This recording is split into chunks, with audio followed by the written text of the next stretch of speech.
Ladies and gentlemen, please welcome to the stage Medal of Honor recipient Major General Patrick Brady.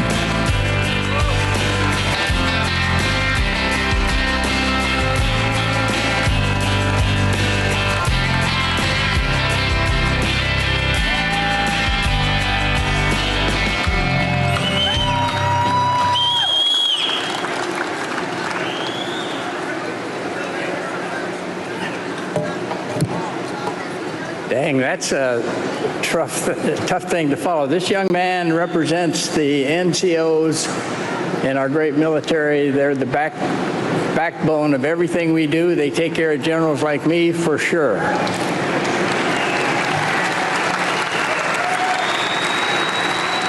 And it's my great pleasure to be with you all on this feast day of the Ascension. Just happens to be today, and it's a great feast day in my church, and I'm sure among many others here. America does not have a royalty, but we do have a nobility. America's nobility is called veterans.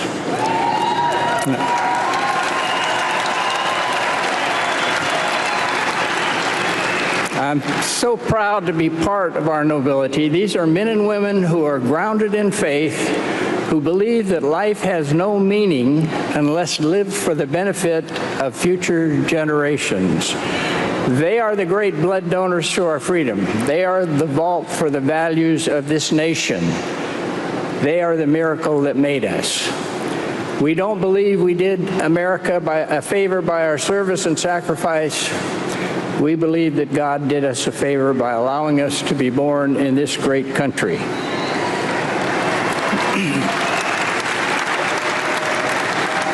I cannot emphasize enough the role that faith has played in any success I've had. It was the source of whatever courage I had. It was a substitute for fear. It was a constant source for me of comfort, of calm, and it gave me confidence to do things that for me would have otherwise been impossible.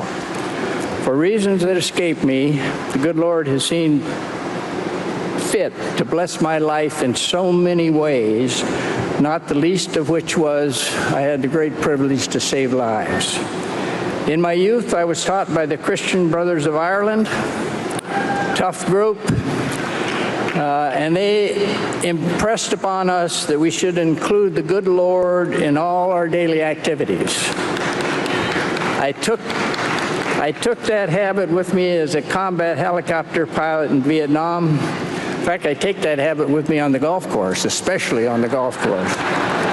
But I took it with me as a combat helicopter pilot in Vietnam, where God, honest to God, was my co-pilot in over 2,500 combat missions.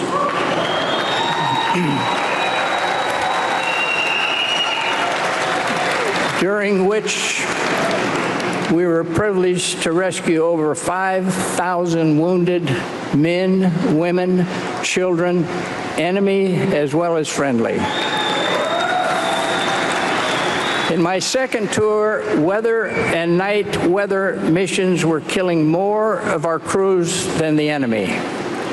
It was then I had what can only be described as two epiphanies. These were actual visions in which the good Lord showed me rescue techniques unknown at that time, and in fact, outside the rules, which allowed us to fly rescue missions in 0-0 weather conditions at day and at night. In over 21,000 rescues in that unit, none of our pilots were killed at night or in weather.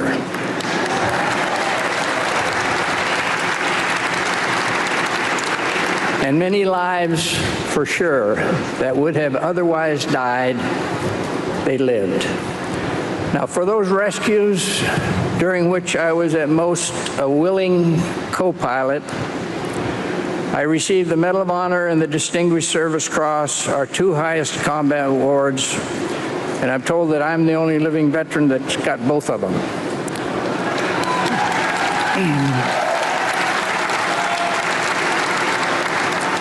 Now, Now, those of us who are privileged to wear this medal, we know that it does not make us special.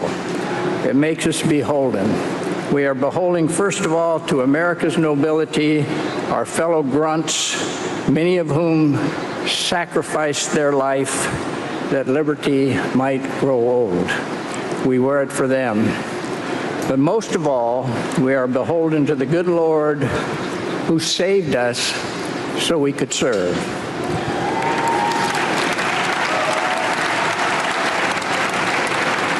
At the foundation of the miracle that made America is the courage of our founding fathers and the warriors, only with the warriors, who made their visions real. And I believe that faith is the foundation of courage.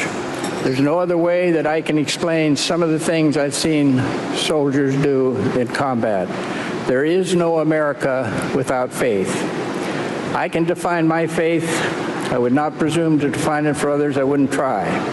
But somehow it's tied to love and to sacrifice. And I define sacrifice simply as love in action. You take that great emotion and you do something with it. Faith allows us to believe there is something beyond a particular moment, something worth living for, and if necessary, dying for, and someone above and beyond ourselves, the author of all goodness. I've never known anyone with enduring, repetitive courage who was not also a person of faith. And it's a common trait among all the Medal of Honor recipients I have known back through many, many wars. Washington founded the Chaplain Corps, unique at that time, essential to the morale of our troops to this very day. Lincoln prayed before the Battle of Gettysburg. Eisenhower prayed before Normandy.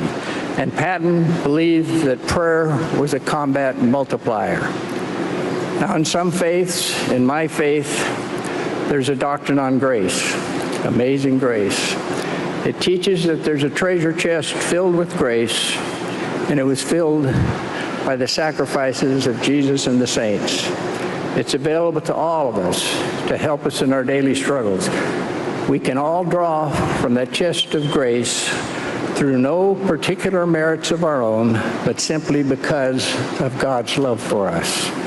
Our freedom is like grace. It's a treasure chest.